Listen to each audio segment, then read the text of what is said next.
Hey, good Tuesday morning, everyone. This is Joe. Welcome to my scripture reflection. It is Tuesday, June the 27th, and I welcome you to my scripture reflection as I do every day. For I feel we are building a community. We're building a community of people who care about each other. I know most, if not all of you, care about animals the way I do. We're trying to build a more compassionate world. And to do that, we have to share some ideas and share some of ourselves with each other.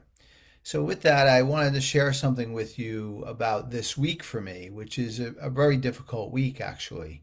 2 years ago this week, and specifically today, I was faced with the decision to end the suffering of my beloved Daniel. Very, very difficult day and week, and on the 29th, which is Thursday, will be 2 years that he passed away. And I miss him more today than I did back then. We had a very special bond, as you probably remember. In addition to that, when these animals come into our lives, we are in a place where we feel we need to care for them for the rest of their lives. They're like our children. They are our children. Daniel was that much more of that to me and to my family because he had this special gift that he was to bring to the world. So I had to look out for him that much more. I had to curtail some of his visits. I had to make sure that he was absolutely comfortable wherever we went. All the good that he did, I had to be sure that he lived his life as a dog. And I'm proud of not many things in my life. Maybe I should be proud of more, but I am proud the way I carried through on that very important aspect of having Daniel as part of our family. So I'd ask for your prayers over the next couple days as I continue to mourn my buddy, and I will keep in mind to celebrate all the good that I know that we did in his time here. But I thank you for all that you do as well, because none of us can do it alone in terms of helping animals and helping people and making the world a better place. So thank you for all you do. With that, I ask you to quiet your minds and hearts as we prepare to hear today's gospel, which is from St. Matthew, chapter 7, verses 12 through 14. Enter through the narrow gate, for the gate is wide and the road broad that leads to destruction, and those who enter through it are many. How narrow the gate and constricted the road that leads to life, and those who find it are few. So as you well know, I always feel that Jesus puts things out there for us and then asks us to think deeper, not just what he presents to us, because if he was to spoon feed us everything, there's no need for us to think or develop any of our own personal styles towards the gospel and our personalities and what we can do that much more. So we have to think, we have to go deeper with what he says.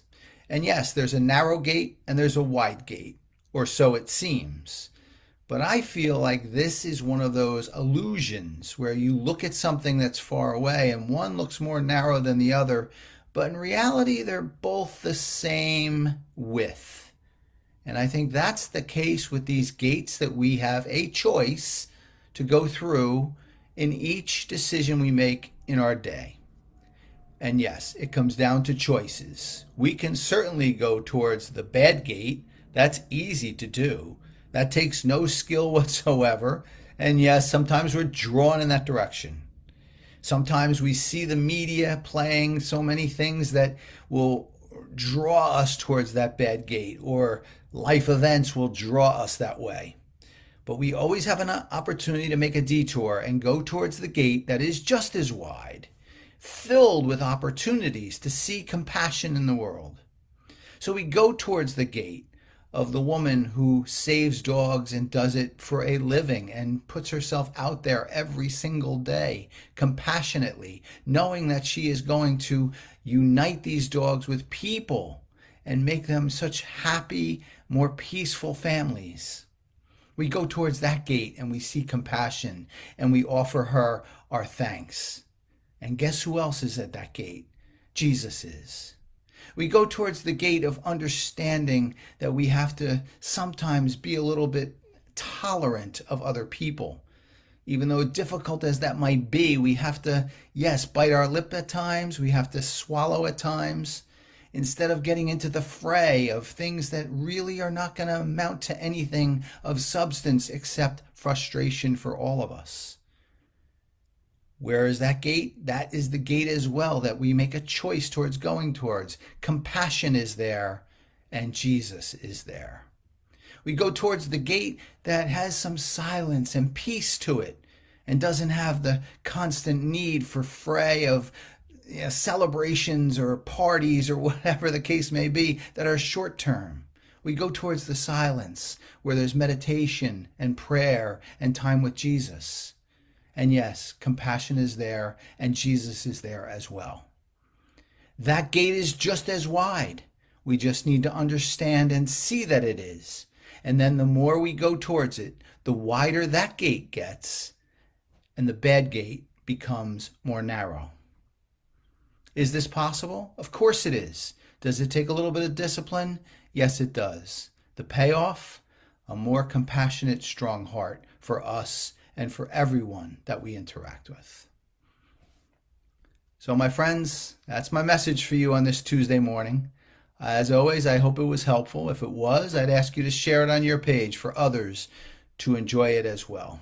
I always appreciate you, your comments, and your thoughts. I thank you for being here, and I will see you back here tomorrow. Take care, everyone.